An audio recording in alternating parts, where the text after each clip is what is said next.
Yes, love's a secret weapon. Yeah! Hi, I'm Donna Loren. And I'm Dr. Adam Gerace. And you are listening to Love's a Secret Weapon podcast.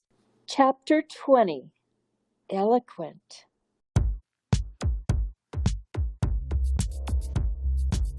We hold these truths to be self-evident. Eloquent, eloquent.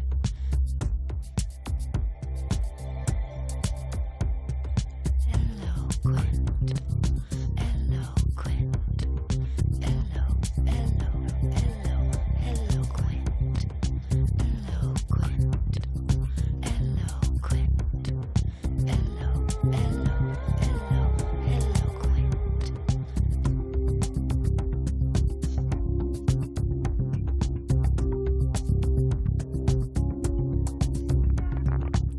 Why should I not speak eloquent with you? Why should I not speak eloquent with you? Why should I not speak eloquent with you?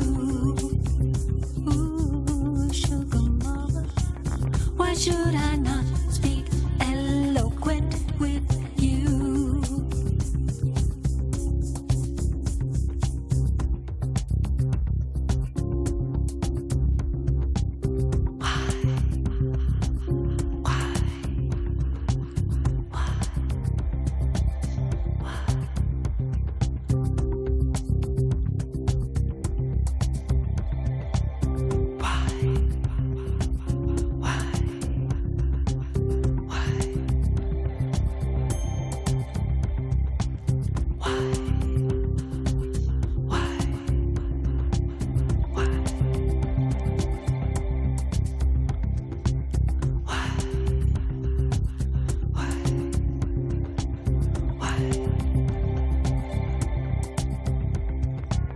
Why should I not speak eloquent with you?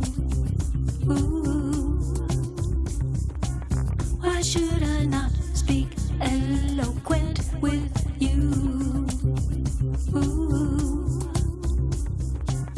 Why should I not speak eloquent with you? Sugar mama, why should I not speak eloquent with you? Why should I not speak eloquent with you? Why should I not speak eloquent with you? Sugar mama, why should I not speak eloquent with you? Why should I not speak eloquent with you?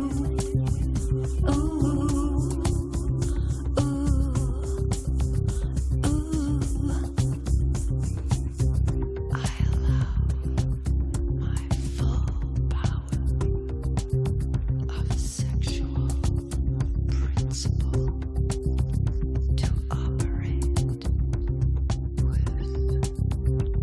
joy.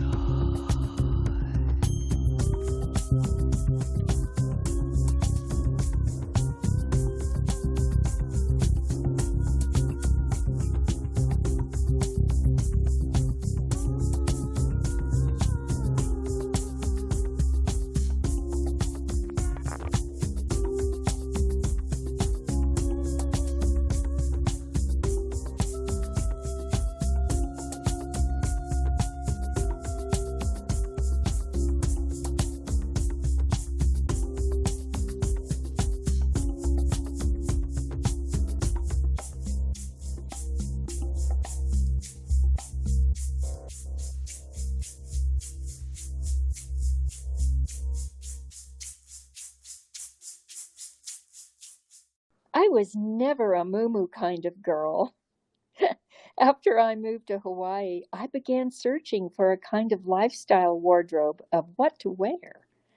In my closet, a condition of mold and rust had started to develop, and a lot of my clothes and shoes that were made of leather or perishable fabrics like cashmere or silk started to deteriorate.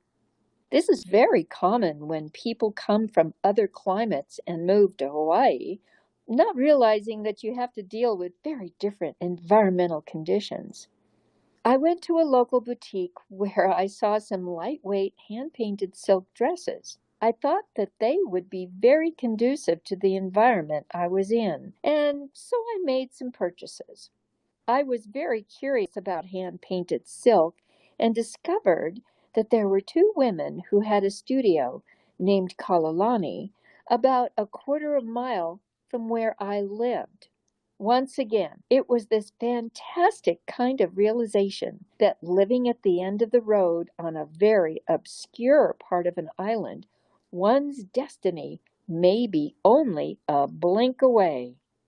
When I went to meet these women, I told them about my problem of finding comfortable clothes to wear. The light went on. Suddenly, I had this creative urge to design my own clothes. The memory of all the clothes that I had made with the help of my mother for my career flooded my brain, and literally, I started dreaming about designing dresses. I decided to ask them if they would teach me to paint on silk. They said that they would think about it because their business was thriving and keeping up with orders was a challenge. Everything was painted by hand, which is very time-intensive. They were also considered among the masters of the island. In the meantime, Jared and I made a trip to Honolulu on the island of Oahu. It's kind of the island style when you live in Hawaii to island hop. Each island in the chain has its own characteristics. The Big Island, for example, has the active volcano, while Kauai has the most rainfall of any landmass on Earth, so it's called the Garden Isle. Some people even commute from island to island doing their business since it only takes about 20 or 30 minutes by plane to go to each island. It would be comparable to living in the suburbs and commuting to the city to go to work. You just need a plane. When you live on an island chain, it's wonderful to be able to experience the unique qualities to that specific island. We checked into the Royal Hawaiian Hotel, which is the landmark hotel in Waikiki. While we were sitting at the shore, staring at the beautiful ocean, I started talking about these two artists who I had met. Intuitively, Jared said to me, "I see a spark in your eye. I remember how you used to design your own clothing. Am I sensing that you would like to go in that direction here?" I answered, "Yes." His next words were of utter generosity by offering me a gift of a custom-made wardrobe, Hawaiian style. When we returned home, I made an appointment to talk to these ladies. However, I didn't want them to paint on the type of silk that they had been using. From my past experience of making clothes, I knew that there were many qualities of silk. The kind that they were using was a Chinese silk. I had already experimented with this material when I hung it up in my house and found that it was attracting some mold and rust. I started to look in silk painting books and found that they recommended this type of silk as an arts and crafts project. I dug in further and started looking into hand-painted kimonos as well as scarves from French companies like Hermès and Chanel. The next time I was in LA, I went to International Silks and Woolens in West Hollywood, the same fabric shop that I'd been going to for years. I asked to take samples of different types of silk, Italian, French, Chinese, and various other types as well as chiffons and satins, and I brought it all back with me and lived with it for about a month. I found that the French silk was the most durable. It just made sense to me that if I was going to put all that time and effort into hand painting, why not use the best quality silk and make it heirloom? I began my project by bringing silk and living artwork, which happened to be flowers that were growing in my garden, down to the artist's Quonset hut studio, just a stone's throw away from my house. First, I showed them the quality of the silk that I wanted to use, and that kind of freaked them out. The texture was like tissue chiffon with a satin edge, very translucent. What I didn't know is that they were falling in love with this fabric that they had never seen before and ultimately asked me for my source. We began by making samples to test the fabric out with their paint. Hanging from the ceiling of their studio, held up by clothespins, were their gorgeous hand-painted silks, waiting to be turned into an article of clothing or installed in a frame. Steam was curling up from these tall pipes that they explained were their steamers. Their function was to set the dyes, a very tricky process. About 25% of all their work were casualties that could not be used because the dye would run. All around the interior were sawhorses with silk stretched as much as 6 feet in length. The aroma of sweet gardenias and ginger that were growing all around the studio wafted through their open windows, tantalizing my imagination. The first subject that I brought for them to paint was the red hibiscus, which is the flower of the state of Hawaii. Carol took me aside and showed me the process of how to apply the paint. I watched her take a blank canvas of white silk and create a botanical masterpiece. One thing about her technique disturbed me. There's something called gura, which is like a glue that gets applied to the silk to separate the colors. You can imagine putting wet red paint on material and seeing it bleed. Oh, the gura contains it in a very specific area, but it leaves a line around the color of white, the original color of the fabric, which left me with the feeling of painting by numbers. I asked her if there was some way to eliminate that white line. It is traditional for silk painters to have that Gouda line present in very fine works of art, Carol explained to me, but I'm willing to try anything. That was the magic moment I became her student and we began collaborating. My desire to have a more flowing pattern with a distinctive design involved another step in the process, and the experiment was a success. Yay! The very first garment that I asked them to make was a simple pareo, measuring 45 inches by 72 inches. Pareos were very common in Hawaii because they can be wrapped around your body and twisted and tied in a variety of ways, and still let the breezes cool you. In other words, it's the next best thing to a muumuu. Well, welcome back, listeners. Donna and I are very glad to be back with you for season number 5 of Love's a Secret Weapon. Cheers, Dr. Adam. Many, many blessings to you. And so happy for your new wedding and your honeymoon. And what a celebration. I'm just delighted. Sorry I couldn't come down under and be there in person. I know it's so prohibitive how far away Australia is to everything in the world that we're dealing with right now, but it's wonderful to be back talking to you and at the beginning of a year. And I have to say that I did relate to a lot of your talk of fabric because as part of the wedding we needed to get ties and pocket squares and even bridesmaids dresses made. So I was a regular at fabric shops for quite a couple of months. So well, I knew we had a lot in common, but this is a new one for me. It is very much. I understand it probably a lot more than when we first spoke about this. But I think anyone who's listening who does have a love of design or is just interested in this would probably want to know you coming back into designing again when you had gone to Hawaii and been inspired, as well as the practicality of needing something that wasn't going to disintegrate. Had you been had you been designing in the years preceding that, or had you kind of stopped after the 60s?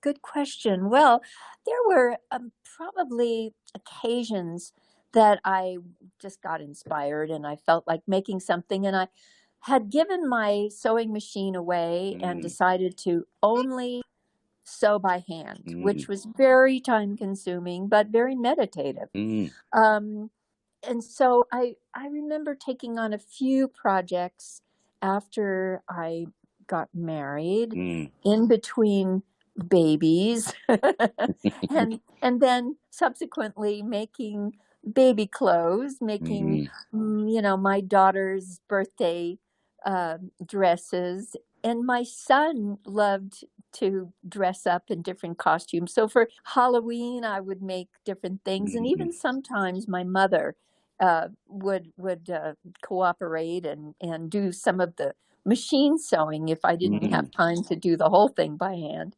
mm. She even made Joey a tuxedo jacket with tails. Yes, and a That's great. leopard collar, so he could wear that with his top hat. And at any rate, that was probably at age 4. Mm, mm. And Sharp dressed and man, even at that age. yes, yes. Well, it's fun. It's fun dressing up, and as a creative endeavor. It's Mm, it's it's interesting. I mean, Los Angeles and California in general is very casual. mm, mm. So it really kind of takes an effort to do more than jeans and a t-shirt, and Absolutely.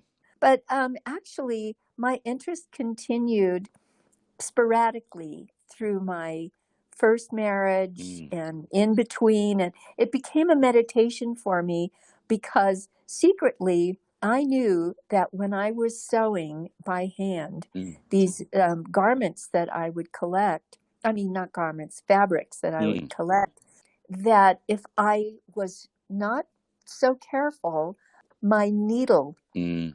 might hit my finger and leave a spot on on my Yes.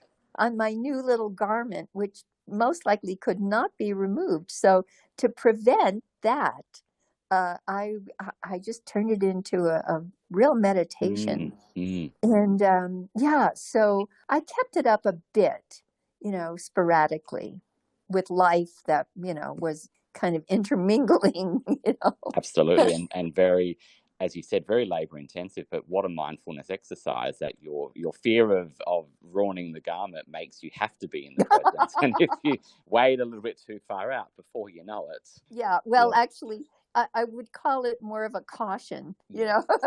I don't want to participate, but I know, it's definitely, oh, I don't want to ruin this, by sticking myself with a needle. So, yeah, and Absolutely. and I've continued, actually, after doing design work for myself as well as others. Mm, um, I became my own muse, and my little staff at the atelier that I created mm, on the Big Island were very cooperative in the fittings, and then choosing not just the hand painted fabrics, which were more of a one of a kind collection, mm, into a pret-a-porter, which is a daily wear. mm, And mm, I must say that it was so interesting because when you're on your path, it just seems like, things just happen. mm, And so I happened to have met a young couple. The fellow was French and his wife was Indian. mm, And she came from a textile mm, family as well as he. And so he had just inherited his parents' mill mm, in Lyon, mm, France, that was milling out the silks for Christian Dior lining, Chanel lining, mm, Hermes, and they had just come up with a request from Chanel to mm, do bathing suit fabric mm, that was waterproof. So it was not silk, mm, but it was a nylon spandex, but milled on those French looms, mm, and so the texture was like silk, and yet durable for a place like Hawaii. Mm. So I start, and they gave me the opportunity to choose patterns and colors that would be exclusive to me in small quantities. It was just amazing. So I ended up, accompanying the hand painted garments with this very usable fabric that I could make a dress in this fabric, and literally someone could get married on the beach and go right into the ocean. Usually that's considered a disaster for the bride, but not when she's wearing the correct fabric. Yes. So that was amazing. And then just to kind of cap this off, as time progressed, and I would still continue, like I made my own wedding dress. And I don't know. I still love, I'm in a project right now. I just love handling beautiful fabric and getting an idea and letting it, come to fruition and then wear it. For instance, the French silk that was hand painted in the year, let's say, from 1997 till now, still shows nowhere. It's amazing, isn't it? These can be lifetime garments or near about if they're cared for and so keep that in mind for your ties and and shirts and things like that. If you can get your hands on French silk, it's really, I don't, I guess the French just have an affinity for the fine arts, and even in their fabric choices and in their ability to create, manufacture these fabrics.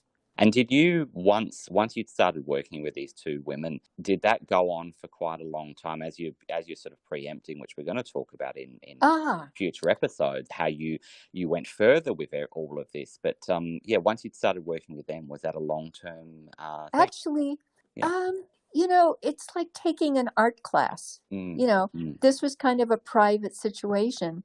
I think I stayed with them for about 2 months. Right. Yeah. And since, they were just literally down the mountain from where I was, it was crazy, just crazy. This is the picture I'll give you, Adam. So there was a hill in Kohala, and that's where we were. And then there was the main road. It was called the Hawi Hill Road, and it went down to this little town called Hawi. And that's where their little studio was. So I left my house, which was just a 1-lane road, and enter, the intersection, which if there was one car passing by, that was traffic. This is a very rural area, and went down the hill, passing by a big corral that had one big bull. And he was so majestic, and just driving down the hill and then turning into their Quonset hut. It was just kind of magical. Absolutely. And, just coming back, I mean, we did go to a bit more of the rural parts of Bali where we were last month. Oh. But, even then, there's still a fair amount of traffic amongst, the rice terraces. And so this is something that's a bit foreign to me at the moment as I'm coming down from that trip. Yes. But you never know what you're going to find down somewhere where you don't expect it. And it sounds like for this, you hadn't expected to come across any of this. And we started off the episode with a song for the new chapter called Eloquent, which I think fits really well with what we're talking about. Tell us a little bit about that song, if listeners are not as familiar with it. Okay. Yes. Well, while I was in my creative mode, designing, I was also meeting this wonderful man, Charles Brotman, who was originally a professor at the University of Hawaii teaching music. Right. Yeah. And do you remember the movie The Descendants? Yes, with George Clooney. Yeah. And Charles was the only Caucasian musician that was considered authentic Hawaiian in their soundtrack. So, you know, you can listen to his music through that movie and other ways.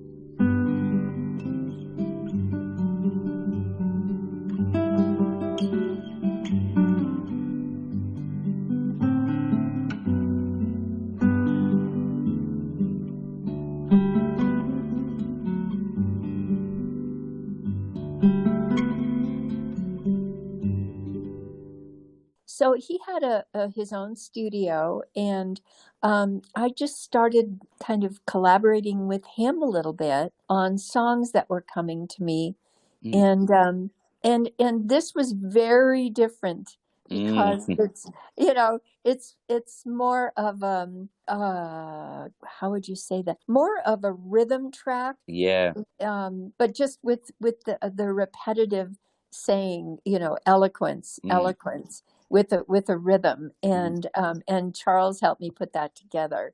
So it was an experiment that was interesting and very enjoyable. Actually, I believe I took some of my mannequins that I had painted silver, and they were very tall mannequins with no faces, kind of alien looking.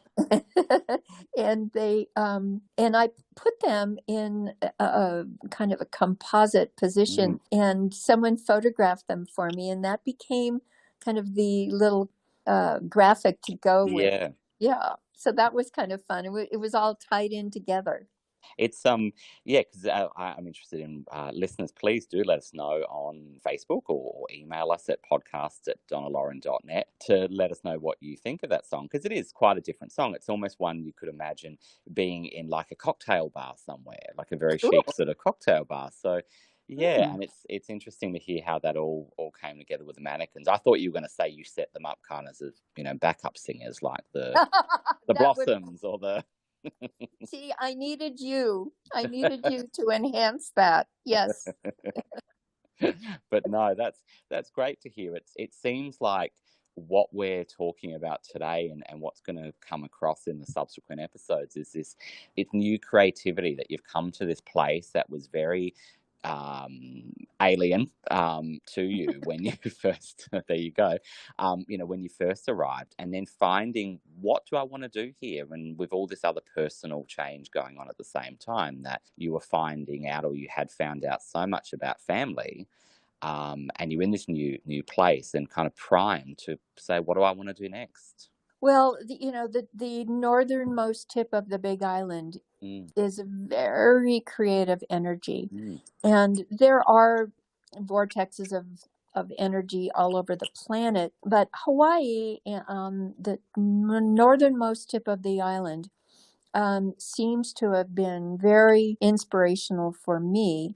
And being away, as you say, you know, when you go to a distant land, not that Hawaii was distant to me, but living there in a rural community was definitely a total change of life. And it's interesting that we're going to be talking with our next fan guest. Yes, and he certainly went the distance and visited Egypt, who, you know, and had a fabulous time there, which we'll explore when we share our chat.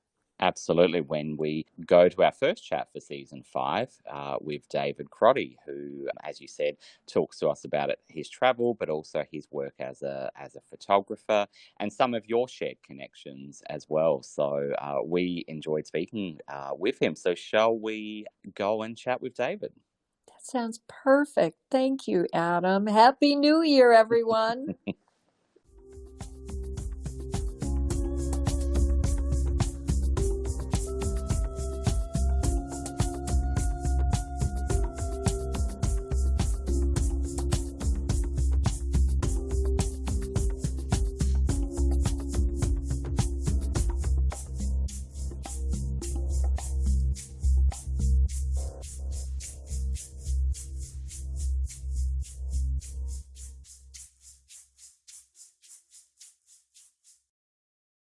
Well, welcome back to Love's a Secret Weapon, and it gives us great pleasure to welcome to today's episode David Crotty. How are you today, David? I'm wonderful, and thank you for having me on this podcast. Thank you, David, for joining us. Let me tell our listeners that David and I met in Palm Springs when I lived in the Palm Springs Mountains, and we have mutual friends that have appeared on Love's a Secret Weapon. My dear Todd and David, phenomenal authors, and photo that I love you took of David and Todd and I, David, at that wonderful presentation of a Mansfield 6667 in Beverly Hills, right? Was that where it was? Do you recall the? I sure do. Because here's the thing, Todd. I gotta tell you how I'm connected to them. Okay. Okay. So I went to NYU the same time that David went to NYU. I'm just gonna say back in the last century. I don't want to exactly give away the year or anything, but. So when I went to NYU, it was the brand new opening of the brand new NYU building on Broadway, because before that NYU was on Washington Square East, in a small building. That's where Martin Scorsese went when he went to NYU. So our class is moving into a brand new building on Broadway, like a 14-story building, and everything was new. All the floors, the walls, they were still hammering and sawing when we were in our classes. Beautiful. And I got a job. Like a school work study job, working in the editing department I think it was like the 10th floor or the 9th floor of the building. The whole floor was all editing suites, where the students who shot their films would go and edit their films 16 millimeter style. And I get this job, and I'm working at the little counter where people check out take-up reels and splicers and splicing tape and everything they need to go into the editing suite to edit their footage. And David was my boss in that editing department. I mean, he had such authority that I thought he was a graduate student, but I found out later that he wasn't a graduate student. He was an undergraduate, but he was like the boss for whatever shift that I was working on in the editing department. Meanwhile, I was taking an advanced class. I just started taking this advanced class in sound design. And I went to the first day of the class.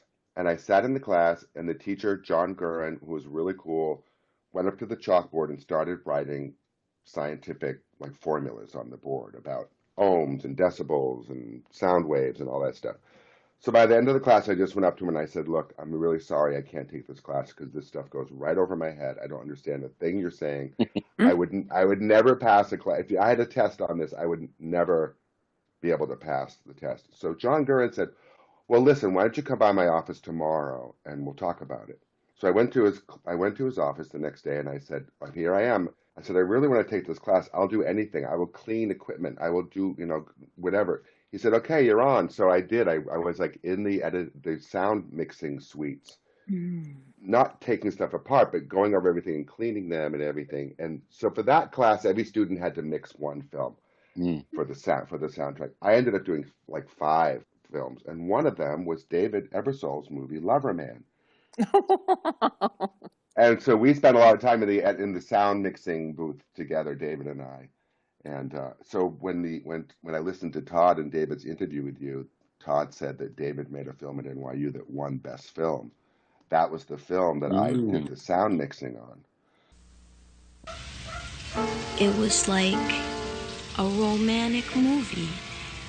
Him taking her away from here, and she didn't pack or nothing.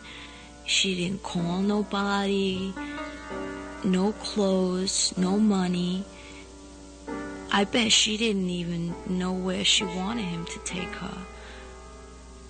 They just took off together like nothing mattered.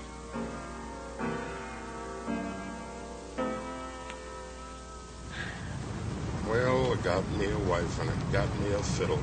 When the sun's coming up, I got cakes on the griddle. Life ain't nothing but a funny, funny riddle. Thank God I'm a country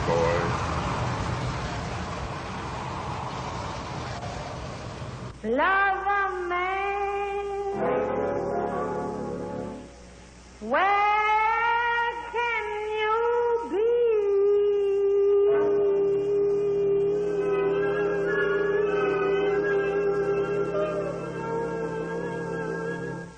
life presents no accidents. I know, and that's the funny thing because we graduated from college and went our separate ways. So now we're in the age of the World Wide Web and the internet and Facebook. So we were able to find each other on Facebook maybe Mm. 6 years ago, Mm. 6 or 7 years ago, and we reconnected. And that's how I met you, was because of that whole situation. Yeah, it's crazy. I mean, we all seem to converge in Palm Springs all at a time of tremendous growth and creativity in the desert that had been dormant for quite a while. Even Coachella hadn't really stirred it up in Palm Springs. By the time, let's see, was it 2014 Hmm. that I moved there, that Palm Springs started to come alive, and David and Todd moved there, and, and then I met you, and it was Yeah. quite a beautiful community. Well, Todd and David brought an amazing energy with them when they moved to Palm Springs. They really did. They just livened up the whole town. So, And created this indicative photograph that they've duplicated time and time again whenever the opportunity arose to mhm. to embrace a someone that they held in high esteem, and each one of them kissing a cheek, and you captured that image, and I really love it. Oh, they did that to you too? Yeah, yes, Oh they yes, did. I have that photo exactly. So, Yeah. and also what happened was I went to film school and then I worked in production in New York City for about 10 years and then I moved to Maui. Oh, so we have Yeah. Hawaii in common. So when you have a see, I'm changing into the next topic, you see. That's And I fine. Aloha. and I went to Maui and I ended up working at the local community access TV station. And I was Nice. teaching classes in editing and field camera work, and they had a TV studio, and then I kind of broke away from that and started doing wedding videos Oh, on the sure, beach. I sure. did hundreds of them, and then at Well, some Maui, point, is the yeah, honeymoon. it's all the whole west coast of Maui, the whole West Maui and South Maui are all wedding havens. Well, may I go a little tiny deeper? Hmm. Hmm. Because when Dr. Adam, have I discussed the chakras of the Hawaiian Islands with you? I think we might have briefly covered it, but it's probably a good reminder for everyone listening. Okay. Okay. Well, since I lived there for 15 years and had homes on several islands, I got to know certain energy patterns about them, and I was also getting very interested in chakra energy, Hmm. and so when you think about the Hawaiian Islands, you start at the very top. And it correlates to the human body. And Yeah. you start with I think it's called Ni'ihau. Niihau, yes. It's above Kauai, Yeah, you can see it from the top of Kauai. You can see it on the horizon.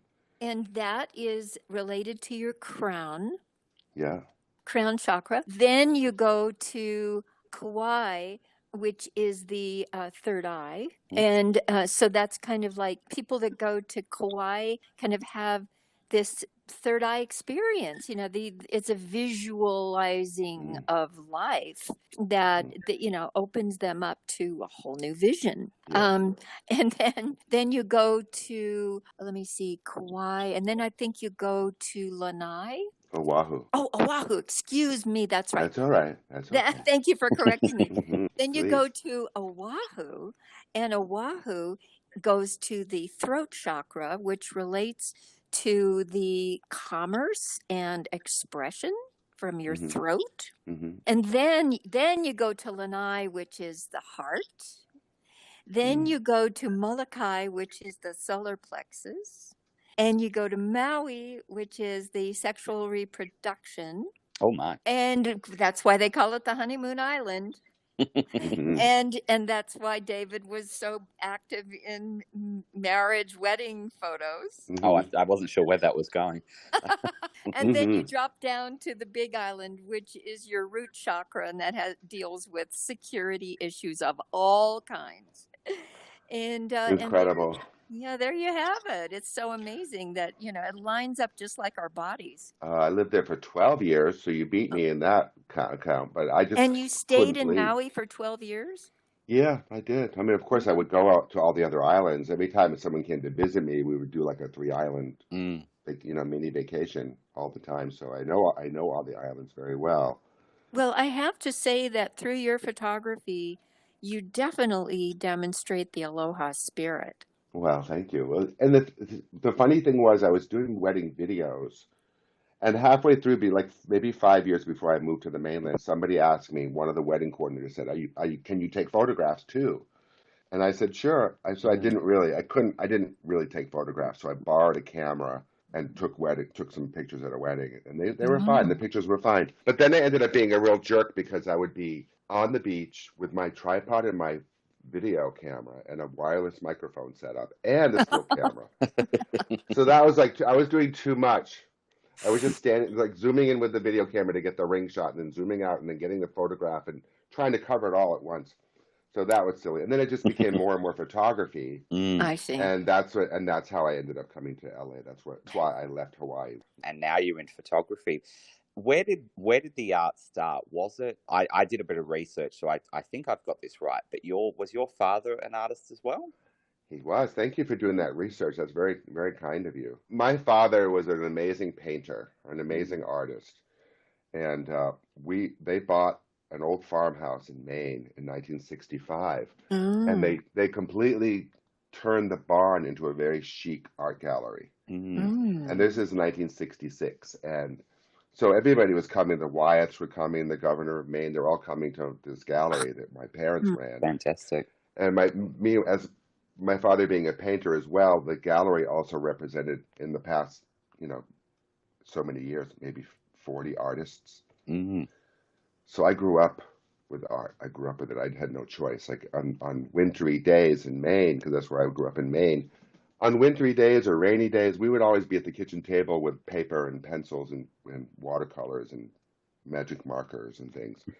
So I've been making art as long as I can remember. So my father had the oldest art gallery in the state of Maine by the time he passed away, and it was an incredible life because there were always artists coming over to the house for decades. What a fantastic way to grow up. I didn't have Mm. to go to art school. Basically, I got it. I got accepted to Parsons, but I went to NYU because I wanted to go to film school. Mm. And so, how would one be able to dig into the archives and see your family's gallery? My father, there's a book called A Solitude of Space by Thomas Crotty that you can buy online. It's a very Okay. interesting book because it's also a chronological history Fantastic. And of does his the career. does the gallery still exist now that your father's passed No, away? the gallery does not exist anymore. After he passed away, the gallery closed down. We didn't think it was appropriate to keep it going because it was him. The Mm. gallery was him. Mm. But one of my sisters is gearing up to open up a gallery, which we're all very excited about. In Maine? And in Maine, yeah, that's where my family's from. Yeah, she's in Mhm. just outside of Portland, Maine. Mhm. And yeah, so I got to speak. Meanwhile, as far back as I can remember, with all the artists and things. Another thing I can remember is my first memories of looking at a television set is Batman, Oh the gosh. TV show Batman. So as a fan, I'm switching back into the fan mode here. As I look at your career and what you've done from the beginning till now, I'm astonished because I didn't realize. I mean, I always saw you on television when I was a small child, but of course I didn't know who you were. Mm. But you're such a familiar thing to me that for me to know you right now is really exciting. Aw. And Well, it's full circle, I guess. Cesar Romero, wow, I think of all Mhm. the people. Mhm. I love movies. I love television. That's why I went to NYU because I Mm. just love the whole medium and everything. And my early memories of television, and then all throughout the '70s and even until now are seeing Yes. you is great. It's interesting because we've spoken about this before, and perhaps what's changed is, obviously television is, as popular as ever when we think of the streaming services and all those tremendous hits. But I think people that grew up in a certain time, probably right up until, the 90s at least, but perhaps beyond, is that it was a shared experience where we were all watching pretty much the same thing. There wasn't Mhm. necessarily a lot of diversity in, Mhm. channels. And that meant that we all shared that experience, but we all grew up with very similar people. You know, you ask people of a certain age, who I was thinking about this the other day because I saw Alan Alda and Mike Farrell from MASH had posted a picture of themselves recently, and they were the people that you ask anyone of lots of generations, they were the people we grew up with. They are, yeah. They are. They were. So, and then when I'm changing again, one of your podcasts, Jared was on, and he talked about the fantastic baggies. So guess what I'm listening to now all the time? Fantastic baggies. It's great. It's really wonderful. I love it. I love it. I'll have to tell him. Yeah, it's great. I love that. It's because it's real. It's authentic. It's not copied, or it's not like trying to be something that it's not.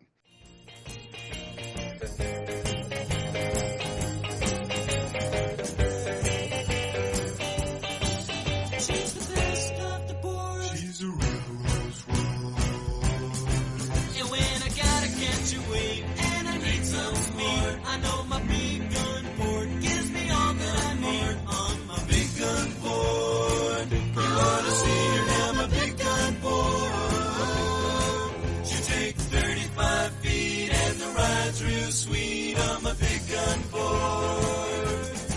She take 35 feet and the ride's real sweet, I'm a big gun boy. She take 35 feet and the ride's real sweet, I'm a big gun boy. She take 35 feet and the ride's real sweet, I'm a big gun boy.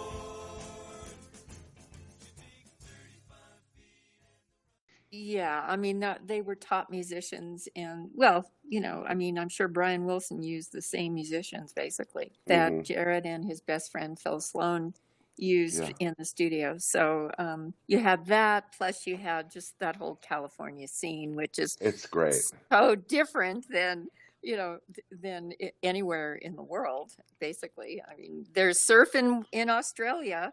But very much so. Adam, is there anything comparable to Malibu?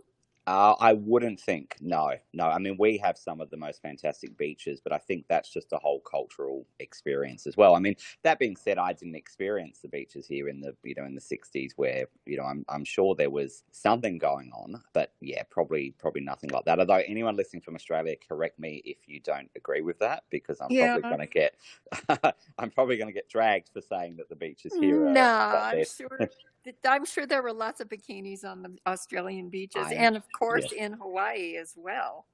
Absolutely, and David, in terms of, so you ended up in Palm Springs. So lead us to that. So you went more into photography. You sort of moved out of video, and what happened next? Well, before I moved to Hawaii, my roommate was working for somebody in New York named Patrick McMullan. And he's a famous photographer. He used to work for Andy Warhol, and he did all the downtown things in the 80s and 90s. And so I got to meet Patrick McMullan, but I had no idea that when I came back to mainland, I'd be working for him. So Anita, who was my roommate, she was my roommate who was working for him. She would come to visit me in Hawaii every year. And she saw what I was doing, and then she discussed it with Patrick. And after 12 years, I mean, I'd still be in Maui right now if it wasn't for Patrick. He called me up and said, I need another shooter in LA. Do you want to move to LA and work for me? And of course I do. Yeah, and then what happened was later on, he had got a distribution arrangement with Getty Images. So now I work for Getty Images as well as a photographer. And I've had past 15 years. That's 15 years I've been doing it, and I've learned so much about photography in those years. I love that. That's so wonderful. So he got me to move to LA, and just by chance, I had some friends in LA that said, "Yeah, you come and stay with us while you get your feet on the ground. We'd be happy to have you." And that was right in the heart of Hollywood. And growing up in Maine, I got to say, I never got to experience Southern California in my whole life. Maybe if you added up all the time I was in California, Los Angeles area, it might have been like 2 weeks total if you added up all the time in my life. So for me, I was really excited because I went to film school, and that was the part that was missing from my film school education was physical Hollywood. So coming to Hollywood and working and going to the Chateau Marmont and going to Paramount Studios and going to all these, like the Beverly Hills Hotel, all these locations that I'd only heard about or read about or seen on television or whatever. So for me, it was really, really exciting in the beginning. Absolutely.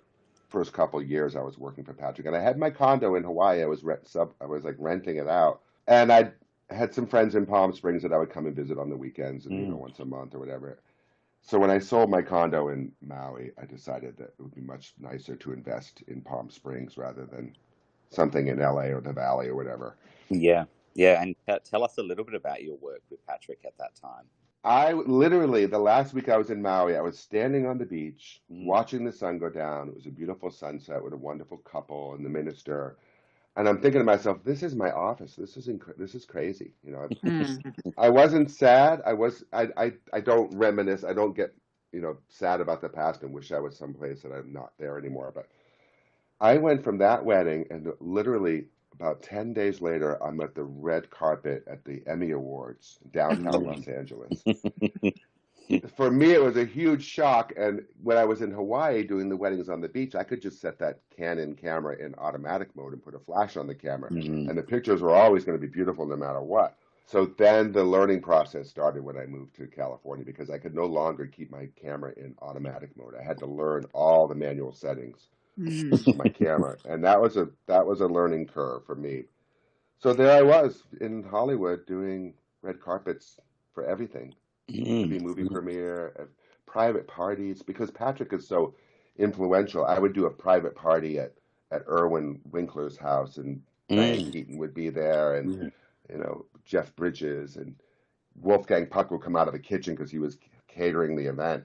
Those kind of just over the top parties. It was a lot of fun. It was a lot of fun. So here Where I am would we ever see any of your archives? on Patrick McMullan's website, patrickmcmullan.com. All right. And then of course on the Getty website. But I think if you go on Patrick's, I think you'll see I have like 171,000 pictures on his website now. That'll keep you busy. From 15 years, yeah.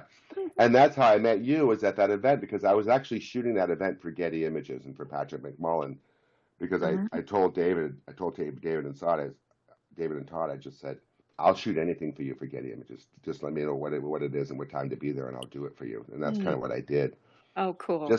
Just out of friendship, because I can do that. I can just, pull the strings and post the pictures on Patrick's site. Absolutely. So please, everyone listening, do that. Go visit these sites. PatrickMcMullan.com and GettyImages.com, and look up David Crotty. Okay. Fantastic. It was fun. It's a lot of fun. I still love doing it. It's a great job to have. Can I depart for a moment? Yeah. From your career?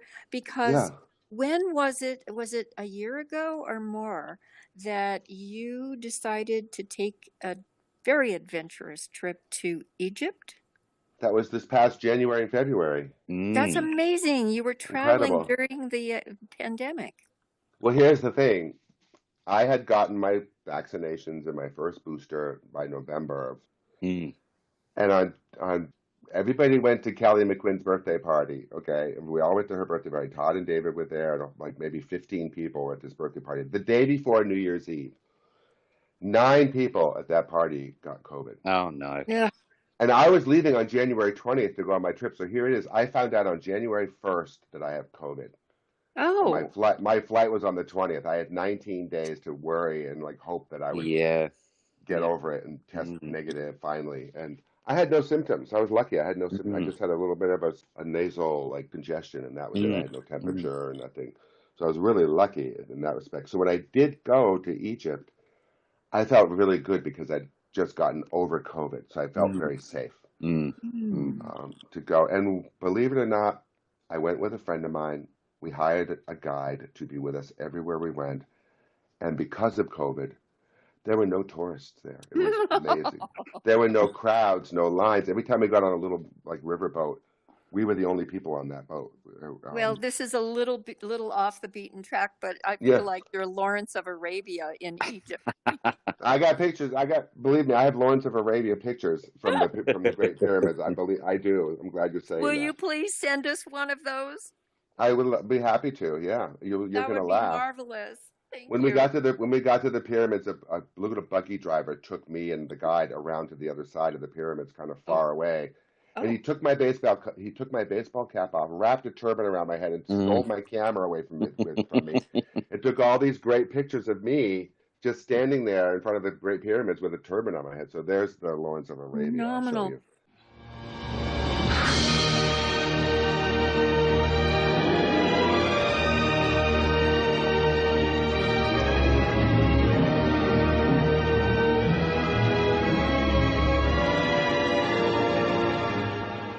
You I'll know show what you. I learned? I learned that the Sphinx Hmm.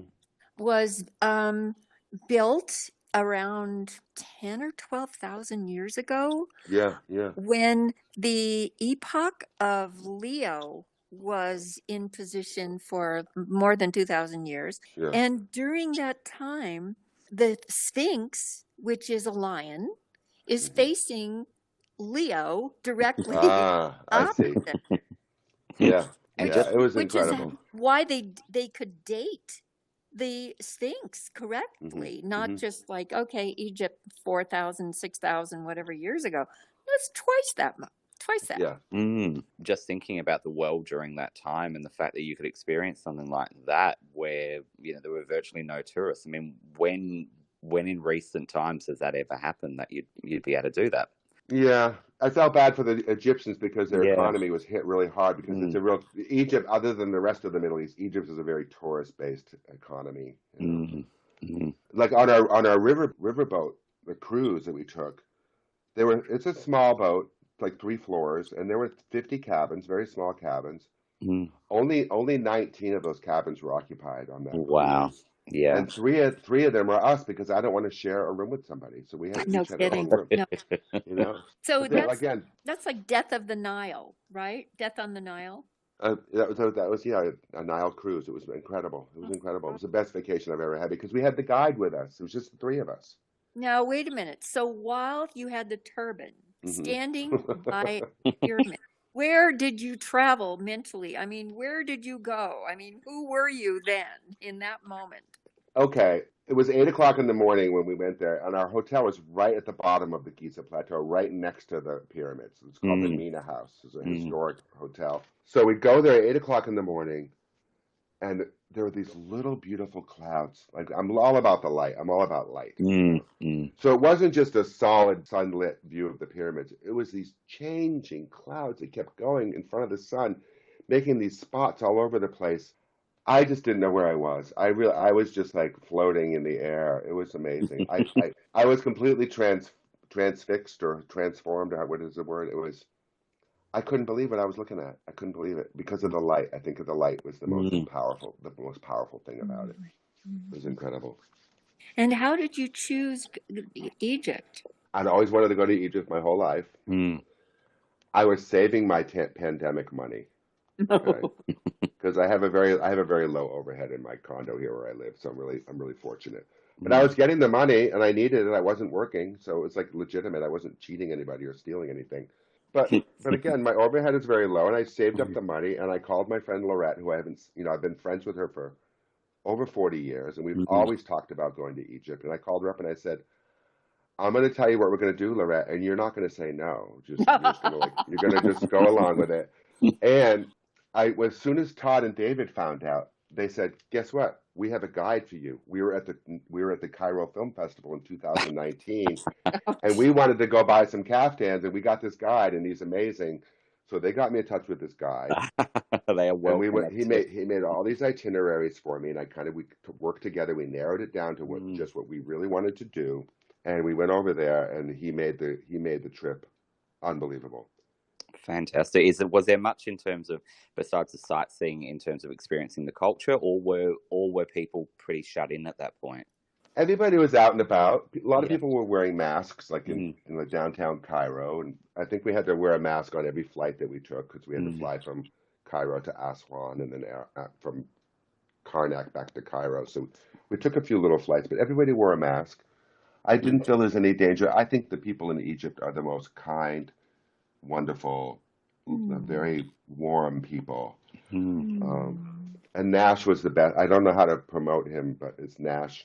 He's on Facebook. Sure. The guide. The guide. He's incredible. He lives in Giza. He's married, has 3 small children. And everywhere we went, if we went to any ruins, anytime there was hieroglyphics, he could point to the hieroglyphics and tell us what was happening in that tableau, or whatever, wherever we went, the Valley of the Tremendous. Kings, the Luxor Temple, the Temple of Isis, the Temple of Horus, everywhere. It was Well, incredible. the closest I ever came to Egypt was going to an exhibition of Tutankhamun. Mm. And where was that? In Los Angeles? Yeah, at the Museum Yeah, of Science and Industry. yeah, yeah. That And was in 1980. oh no, this was actually more recent. Gosh, I was living in California at the time. Uh-huh. It came back to this. I know what you're talking about, but it came Yeah. back to the Museum of Science and Industry probably 5 years ago, maybe. hmm Oh, right. Wow. And I The- was visiting it with my son and his wife and my grandson, who was like 4 at the time. Mhm. He's 9 now, so that's why I'm estimating about 5 years ago. Right. And he is a really sensitive soul. So there is the sarcophagus of Tutankhamun, and he was only 19 years old, when he Yeah. lost his life. Mm. And my grandson, who was only 4 years old, did not want to leave the side of Tutankhamun. Wow. And he and I stood there and felt the energy coming from this ancient relic, because no one could take his magnificent power away from him. And Mhm. after hearing the stories about what happened to him, as a young boy, and then after he lost his life, he was kind of missing in a mountain for centuries. Unbelievable, right? Yeah, And unbelievable. until a 9-year-old little boy found an opening at the base of a mountain. It was just a Yeah. clump of dirt, and saw that there was an opening. And that's what led the archaeologists to find the king. Unbelievable, right? Unbelievable. And you wonder, are there more of those there in the Valley of the Kings? Is there another one that has not been discovered yet? That All I that- know, when you're saying they are the most kind, and you experienced Hawaii, and of course people in love and getting married, to have that sensibility, David and Dr. Adam, I mean, that's the direction that we're all moving into this new world that's just coming to rebirth. Yeah, I Yeah. agree. And I It's think so true. going anywhere that is so old, and I mean, obviously here in Australia, living on the one of the oldest places on earth, really. Mhm. I think you do realize sometimes how when you consider what you're looking at, whether you're in Egypt or Greece or Rome, or how how connected we are with time, and how much of that long history it takes you somewhere, looking at those ruins or looking at those pyramids. Or I'm just thinking of being when I was in Athens, looking at all of that. It's pretty mind blowing, really. Been to Guys, Athens. and Oh, you've been guys, to I have to Athens, yeah. say, currently I'm living in southern Arizona, in a region high up in the mountains, and I'm on solid granite, which has been undisturbed. Mm. And and that's that same sensation of the eons of time, that are just so majestic, and just mind blowing that we're still part of it, and and we really have to take good care of her. Absolutely. Yeah, it's like being with what is real. Mm. Exactly. Mhm. Exactly. And the images that you capture are totally that way. Well, thank you. Yeah, you mean that? Yes, Me? there's no fantasy. Well, some photography is manipulated, and there's some fantasy involved, but your reality is what you see, and what you see comes from such a pure place, David. Oh, it's very kind of you. I just try to get the clarity of what I'm taking. And I guess because I've been doing those red carpets for so long, I guess you learn to do that. You learn to capture what is in front of you as best you can. And you And had a foundation from your loving parents, your loving family, and The where you art, lived. I think so. And I also think that when I was doing videos on the beach in Hawaii, that when I made the transition to still photography, I kind of took that narrative from moving pictures into the still pictures realm. That's what I think, because I think I'm always trying to tell a story, even if Tell a it's just story. one picture. Yeah. And isn't that the truth? I mean, that's kind of, you just encapsulated exactly, what we do on Love's a Secret Weapon is tell a story, and share stories and, Yeah. get to know one another a little bit better. Can I ask you a few questions, Donna? Oh, certainly, darling. Okay, so when you, I'm going to dive right into this. When you were doing Shindig, I couldn't believe all the people that were on that show, and you were doing like medleys and singing with whole groups of people. Is there like, as a fan, is there like a part that you really love and remember and like cherish the most about doing that experience of Shindig? Well, certainly the freedom that I experienced with the producer Jack Good and his assistant David Mallet, this young Englishman that Jack flew over from England that knew music backward and forward, and he had this kind of raw feeling that directed some of the songs toward me. And well, there was one incident, and I hope I'm correct here, that when the Rolling Stones appeared, Jack Good had a white Rolls Royce that he drove onto the set of the stage, where we had a live audience. And the Rolling Stones, Mick Jagger and Keith Richards and Brian, he was still around back then, did Spider to a Fly. Wow. That was a momentous occasion. And of course, that's when Mick Jagger and Marianne Faithfull were a couple and an item. And let me see, there are so many English acts that came over that were, just part of that 1964, 65 revolution and 66. But right in the beginning, the Kinks, and gosh, I think one of the Kinks mooned me. Oh, I love it. I love that. We don't know which one, though, do we? You only ever you didn't see the front. Well, Wow. no. I didn't. Oh, God. On one of your other podcasts, on one of your other podcasts, someone asked you if they were shot in color. Oh, toward the end now, when I stepped away and Jack Good stepped away, and because there were so many controversial issues about the mixture of the races on one set and the close contact. That's terrible. And so toward the very end, when ABC decided to, kind of water down the whatever rock and roll meant to them, music meant to them. They turned it into more of an Andy Williams or, something like that. And yes, they did add color. But I think what they did is they may have saturated the color, on the sets, but they literally depleted the color from the feeling of what, Shindig originated. My personal feeling. Yeah, and there are color photos from your time, Donna, which were in your book Pop 60s. Yes, some beautiful pictures from there. Yes, that's because my dad, my adopted father, was my photographer and manager, and he always had his Rolly and his Canon and his Nikon and whatever strapped around his neck and ready to shoot black and white and color, and that's why we have that.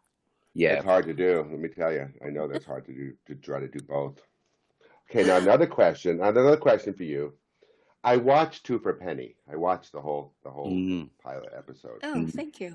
And I've got to say, you are an amazing actor. You really are, Donna. It was just, the way that you can get into a character, and even when you're singing, you're in character sometimes when you're doing those, those movies. So I just want to compliment you on that. I thought your performance in Two for a Penny was really great, really great.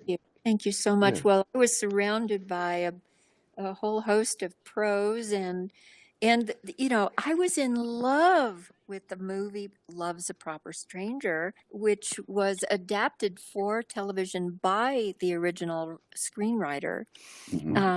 And and so just the idea of playing the role that Natalie Wood portrayed on film, and and then I had Bill Bixby or whomever. It was it was absolutely amazing. It all kind of came natural, and Yeah.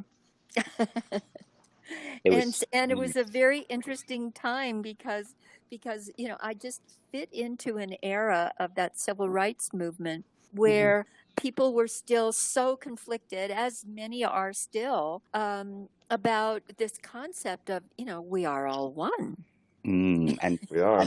yeah, and maybe that's why, just to talk about Tooth a Penny, which, just to remind our listeners that recently Tooth a Penny, which was the pilot that Donna shot, is now available on YouTube, as is some very pristine footage of Shindig as well. So please go check them out on Donna's channel. But we've spoken about this before, this idea that Tooth a Penny, which was really about a Greek girl falling in love with an American guy who was Bill Bixby, and her brothers, who were Michael Constantine from My Big Fat Greek Wedding and Lou Antonio, are against it, and the conflict that comes from that. And that's perhaps, Donna, what you think, just the ethnicity of it of the time is maybe why it didn't succeed. But then we, flash forward 30 plus years later, and we've got something like My Big Fat Greek Wedding, which is such a big hit.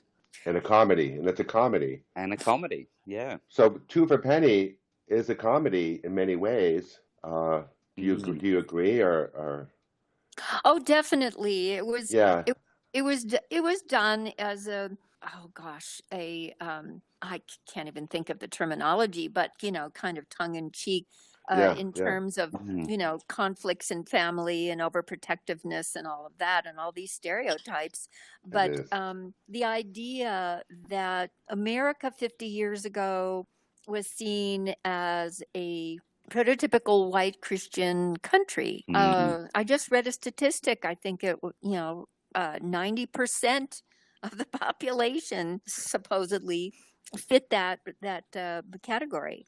And here we are, this amalgam of a rainbow coalition, and of course, as we progress into a more enlightened community, a global community, we won't see those differences because we'll have that knowing that there is no such thing as one over another. We're all breathing in the same air, and I won't go any further than that, but we get the idea, and I hope all of our listeners understand what I'm trying to express. Yeah, absolutely. Even just thinking, in thinking of Tooth a Penny, that idea of how almost that family was considered a bit other. They weren't, like you said, the mainstream. I remember even growing up in Australia in the 80s, because my parents and grandparents were immigrants in the 60s. And even, that was 20 years after that, you still did feel, if I'm totally honest, that even though I was born here, you still did feel a sense of otherness, that you weren't necessarily part of that mainstream, which looking back in retrospect is absolutely fine. But it's an interest. I think it makes an interesting case, as you're saying, David and Donna, this idea of who's considered the mainstream and perhaps who isn't, and just the implications of that. But And I have to bring up, while we're talking about this, have you both seen a series called Bridgerton? I haven't, David. I've heard of it. I've definitely heard of it. Okay. Yeah. Well, it is an anomaly because there is no racial issue. There's absolutely no distinction. And how refreshing is that? Absolutely. I really believe that when we're talking about love being a secret weapon, that we're talking about our souls. And, that's way beyond whatever, physical differences we all have. Yeah. We're running the gamut, aren't we, today? Goodness, we're thousands of years, but it all comes down to the same thing ultimately. That's right. Now that I've sidetracked us sufficiently, David, please ask away. Okay, so when you did your podcast with Guy Gilchrist, Yes, he was talking about Muppets. Yes. at the same time he was doing that, he said it was around 1980, 81. Mm. I had moved from Maine to Yale University in New Haven, Connecticut, because a friend of mine was going to school there. Mm. And when I was hanging out at Yale, where I was never an actual Yale student, one of my friends was Cheryl Henson. Oh, Ah. But so I was listening to that podcast, and I said, "This is so interesting that here's a man that is hooking up with the Hensons, for his coloring books." Mm. And I remember, I didn't know who Cheryl Henson was when I met her, and we were just friends, and we would go to dances together, and oh, meet up and do stuff in New Haven, Connecticut. So that was an interesting podcast. it Oh, thank certainly you. was. What a lovely man. And, my son was born in 1969, and that was the beginning of Sesame Yeah. Street. So I Yes.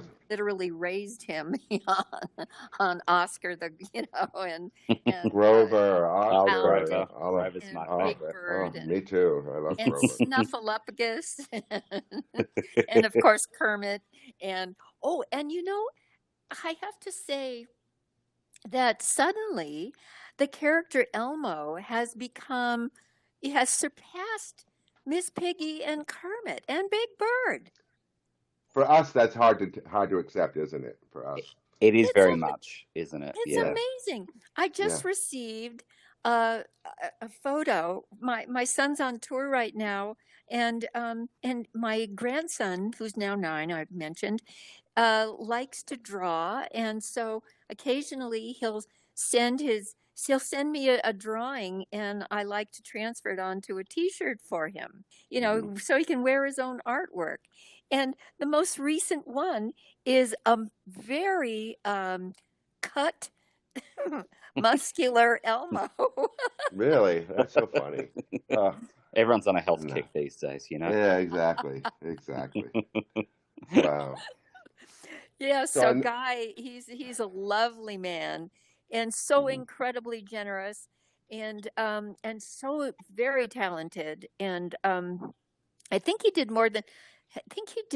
a lot of the print for whatever the Muppets did.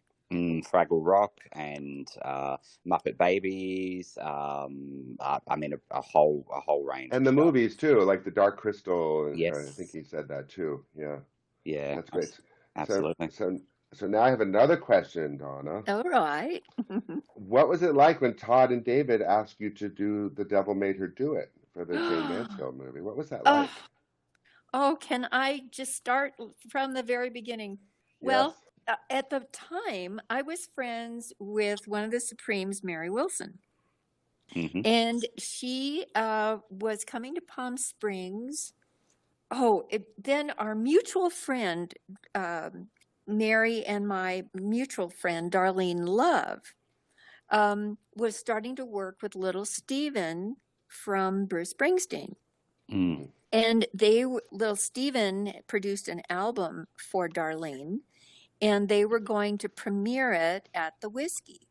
So I invited Mary and Todd and David and Allison, and I think that was our little group.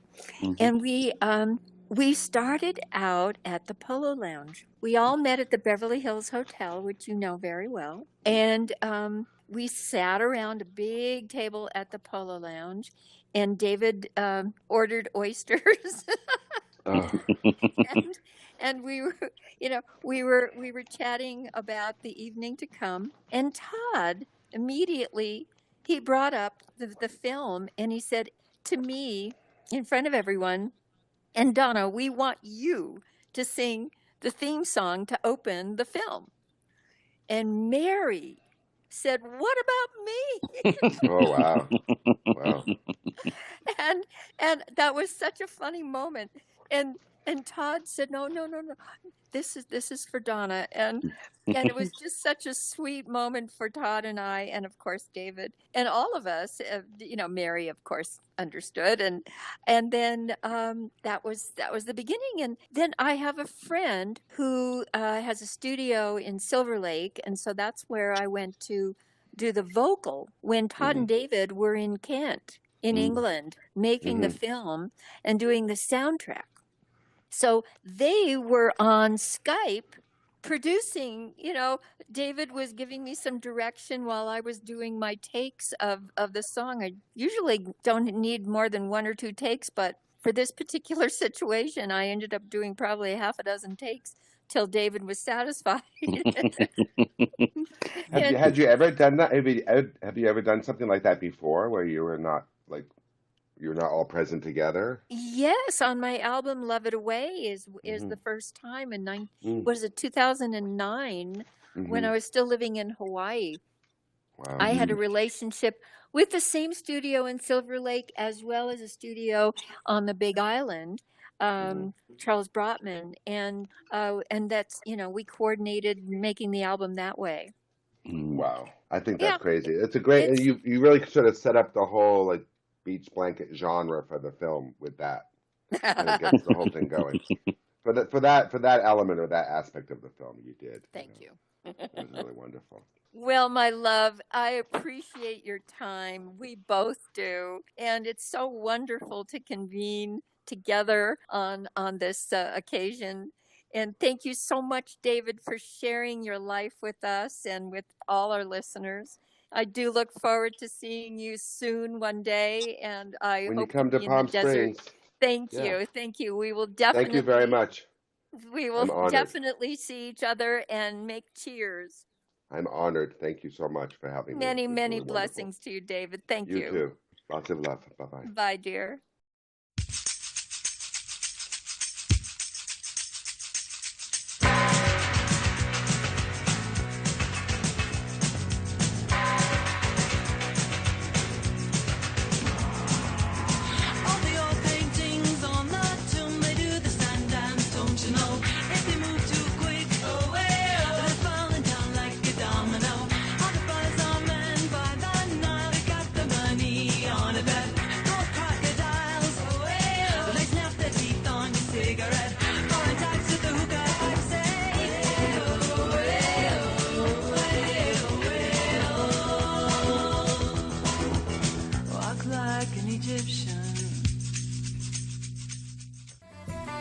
Yes,